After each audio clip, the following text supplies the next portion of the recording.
வணக்கம், welcome to Rajan real estate Tambaram. இது எங்கன்னா Velachery main road, east Tambaram. Tambaram railway ஸ்டேஷன்லேருந்து கேம்ப் ரோடு போகிறதுக்கு முன்னாடியே வந்துடும். இந்த ஸ்ரீ அபிராமி மஹால் கல்யாண மண்டபம் இருக்கு இல்லையா,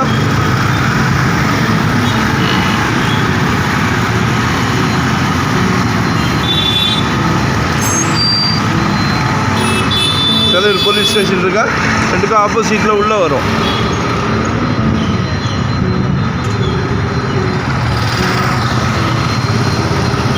வேளச்சேரி மெயின் ரோட்லேருந்து வாக்கபிள் தான், சரிங்களா?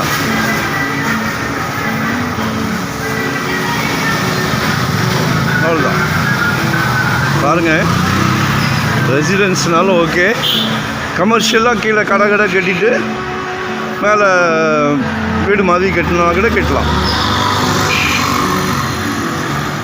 ஒரு 44க்கு 47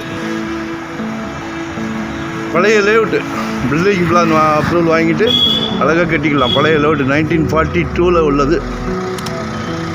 நல்ல ஃப்ரண்டேஜ் இருக்குது.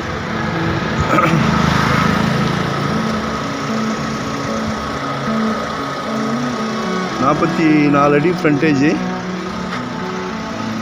47 லென்த்து, சரிங்களா? பாருங்கள், மனசுக்கு பிடிச்சிருந்ததுன்னா கால் பண்ணுங்கள். Adjoint main road, Velachery main road adjoint. நிறைய பேர் கேட்குறீங்க மெயின் ரோட்லேருந்து பக்கம் வேணும் அப்படின்னு, சரிங்களா? இது கூட பாருங்கள், கீழே கடை மாதிரி கட்டிட்டு மேலே எழுப்பிட்டாங்க. G+2 கமர்ஷியலாக கூட பிளான் பண்ணுங்கள். கீழே கமர்ஷியல் பண்ணிவிட்டு மேலே வீடு கட்டணுன்னா கூட கட்டலாம், சரிங்களா? லொக்கேஷன் ஷேர் பண்ணுறேன், மறக்காமல் சப்ஸ்கிரைப் பண்ணுங்கள். முதல் நோட்டிஃபிகேஷனில் நாங்கள் போடுற ப்ராப்பர்ட்டி எல்லாமே நீங்கள் பார்க்க முடியும், சரிங்களா? கால் பண்ணுங்கள். வரும்போது வீட்டு மகாலட்சுமி அழைச்சிட்டு வாங்க. தனியாக வந்தீங்கன்னா நான் காட்ட மாட்டேன், தவறாக நினைக்காதீங்க.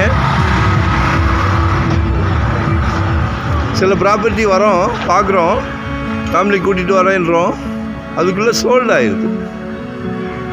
இது நல்லா கடவுள் மிகப்பெரிய பிராப்தம் கொடுத்துருக்காரு. மிகப்பெரிய பிராப்தம். சொத்து வாங்குகிற பிராப்தம் எல்லாத்துக்கும் அமையாது. கடவுள் உங்களுக்கு கொடுத்துருக்காரு, சரிங்களா? 24 அடி ரோடு, சவுத் ஃபேஸிங்.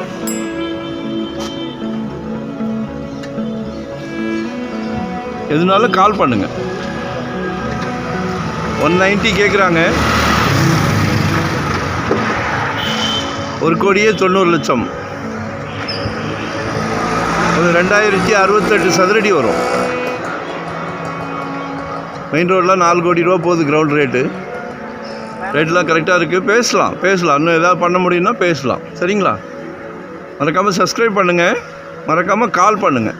அப்போ தான் உங்கள் மைண்ட் செட் என்ன பார்க்குறீங்க, கமர்ஷியலாக, ரெசிடென்ஸாக, எந்த ஏரியா, என்ன பட்ஜெட், கண்டிப்பாக நீங்களும் நானும் பகிர்ந்துக்கிட்டோன்னா ஈஸி வே, சரிங்களா?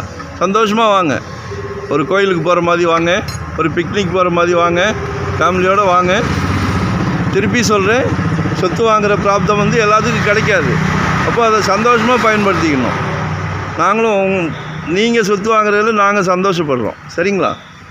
நிர்பந்தமும் கிடையாது. 1-2 காமிச்சிட்டு வாங்க சொல்ல மாட்டோம். பார்க்குறோம், மனசுக்கு பிடிச்சா மட்டும்தான் வாங்குகிறோம், சரிங்களா? Thank you very much.